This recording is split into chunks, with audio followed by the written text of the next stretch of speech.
Peggy 18.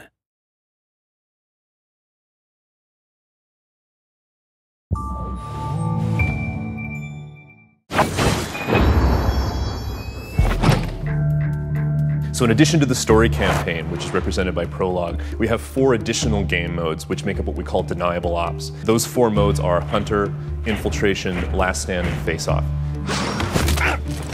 So Hunter mode is basically an elimination mode. You're entering a particular zone of one of these maps. It's about 15 to say 30 minutes worth of gameplay. And your objective is take out all of the enemies in the area.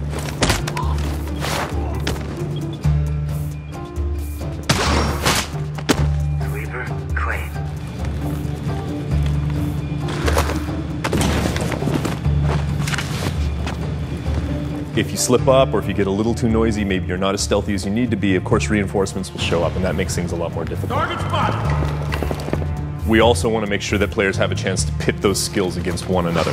So we've introduced an adversarial mode, spy versus spy. We call it Face Off. And the concept is that these 2 agents are stalking each other in the shadows, as you might expect. But in order to add a certain element of strategy to it and make things a little more complicated, there's also an enemy AI element.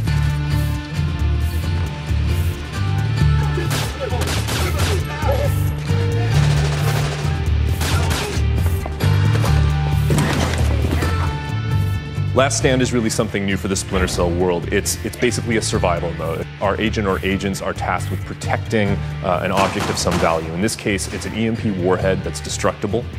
And the AI enemies that are coming into the world have really one core objective, and that is to take out that EMP warhead and destroy it, to damage it to the point where it's not repairable.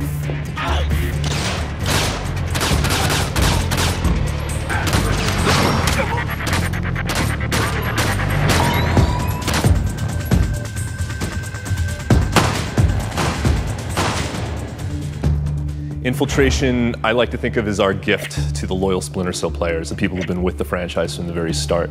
It's pure stealth gameplay, which means if you get detected, it's game over. And as you would expect, we introduce a lot of security ingredients into that mix. So we see cameras, we see turrets, we see lasers, all of these elements which help make things a little more difficult for the players who are trying to move through this space without getting spotted. Tango down, neutralized. With all of these new gameplay ingredients and new mechanics that we're giving players to try to use and explore, we want to reward those players that are using those tools. We want to reward the players that are being the completionists and are exploring every corner of the game.